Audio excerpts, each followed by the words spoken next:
Hello students. उम्मीद है कि आप सब स्वस्थ हैं। बच्चों, आज हम पढ़ाए जा रहे पाठ दादी माँ के आगे के अंश को पढ़ेंगे। पिछली कक्षा तक हमने पढ़ा था कि रामी की चाची उधार न देने के कारण दादी माँ के सामने आकर विनती करती है और दादी माँ उस पर गुस्सा करती हैं। अब हम आगे के अंश को पढ़ेंगे। उसके समय पर उधार न चुका पाने के कारण दादी माँ उस पर बरस पड़ती हैं और रामी की चाची कहती है, दूंगी मालकिन। रामी की चाची रोती हुई दोनों हाथों से आंचल पकड़े दादी माँ के पैरों की ओर झुकी। बिटिया की शादी है, आप न दया करेंगी तो उस बेचारी का निस्तार कैसे होगा। वो दादी से विनती करती है कि उसकी बेटी की शादी है और अगर वो उस पर दया नहीं दिखाएंगी तो उसका निस्तार यानी कि उसका उद्धार कैसे होगा। दादी कहती है, हट हट, अभी नहा के आ रही हूँ। दादी माँ पीछे हट गई। जाने दो दादी, मैंने इस अप्रिय प्रसंग को हटाने की गरज से कहा। बेचारी गरीब है, दे देगी कभी। लेखक कहता है, चल चल, चला है समझाने। मैं चुपके से आंगन की ओर चला गया। कई दिन बीत गए, मैं इस प्रसंग को एकदम भूल सा गया था, यानी कि लेखक इस बात को भूल सा गया था। एक दिन रास्ते में रामी की चाची मिली। वह दादी को पूतो फलो दूधो नहाओ का आशीर्वाद दे रही थी। मैंने पूछा, क्या बात है धन्नो चाची? तो उसने विहल होकर कहा, उरीन हो गई बेटा, उरीन हो गई यानी कि ऋण से मैं मुक्त हो गई। भगवान भला करे हमारी मालकिन का।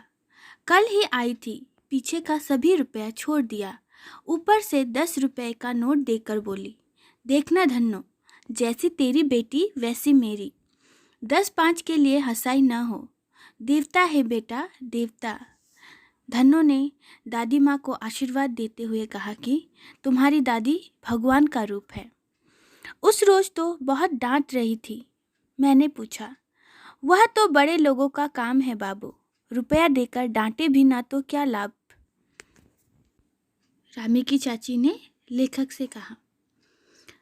मैं मन ही मन इस तर्क पर हंसता हुआ आगे बढ़ गया। किशन के विवाह के दिनों की बात है। विवाह के 4-5 रोज पहले से ही औरतें रात रात भर गीत गाती हैं। विवाह की रात को अभिनय भी होता है। यह प्रायः एक ही कथा का हुआ करता है। उसमें विवाह से लेकर पुत्रोक्ति तक के सभी दृश्य दिखाए जाते हैं। सभी पार्ट औरतें ही करती हैं। मैं बीमार होने के कारण बारात में न जा सका। मेरा ममेरा भाई राघव दालान में सो रहा था। वह भी बारात जाने के बाद पहुंचा था। औरतों ने उस पर आपत्ति की, यानी कि ऐसे जो नाटक किए जाते हैं उसमें सिर्फ औरतें ही रहती हैं। और क्योंकि लेखक और उसका ममेरा भाई वहाँ उपस्थित थे तो इस पर औरतों ने आपत्ति उठाई कि वो यहाँ नहीं रह सकते। दादी माँ बिगड़ी। लड़के से क्या पर्दा, लड़के और ब्रह्मा का मन एक सा होता है, यानी कि लड़के और भगवान का मन एक सा होता है, दादी ने कहा। मुझे यानी कि लेखक को पास ही की एक चारपाई पर चादर उड़ाकर दादी माँ ने चुपके से सुला दिया था। बड़ी हंसी आ रही थी। सोचा कहीं जोर से हंस दूं, भेद खुल जाए तो निकाल बाहर किया जाऊंगा, पर भाभी की बात पर हंसी रुक न सकी और भांडाफोड़ हो गया। देबू की माँ ने चादर खींच ली। कहो दादी, यह कौन बच्चा सोया है? बेचारा रोता है, शायद दूध तो पिला दूं। हाथापाई शुरू हुई। दादी माँ बिगड़ी, लड़के से क्यों लगती है। सुबह रास्ते में देबू की माँ मिली। कल वाला बच्चा भाभी। मैं वहाँ से जोर से भागा और दादी माँ के पास जा खड़ा हुआ। वस्तुतः किसी प्रकार का अपराध हो जाने पर जब हम दादी माँ की छाया में खड़े हो जाते, अवदान मिल जाता, यानी कि उससे मुक्ति मिल जाती। स्नेह और ममता की मूर्ति दादी माँ की एक एक बात आज कैसी कैसी मालूम होती है।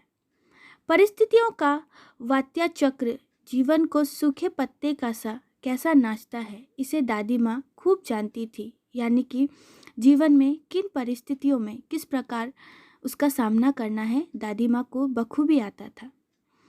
दादा की मृत्यु के बाद से वे ही बहुत उदास रहती। संसार उन्हें धोखे की टट्टी मालूम होता, यानी कि सब कुछ झूठा सा लगता। दादा ने उन्हें स्वयं जो धोखा दिया, वे सदा उन्हें आगे भेजकर अपने पीछे जाने की झूठी बात कहा करते थे। दादा की मृत्यु के बाद कुकुर मुत्ते की तरह बढ़ने वाले मुंह में राम बगल में छुरी वालों दोस्तों की शुभचिंता ने स्थिति और भी डावाडोल कर दी। मुंह में राम बगल में छुरी वाले यानी कि ऐसे लोग जो आपके मुंह पर तो आपकी चिंता दिखाएंगे, आपके दुख दर्द में आपका साथ देने का ढोंग करेंगे, पर पीछे आपके साथ धोखा करेंगे। ऐसे मित्रों ने लेखक के घर परिवार की स्थिति को बहुत ही बिगाड़ दिया था।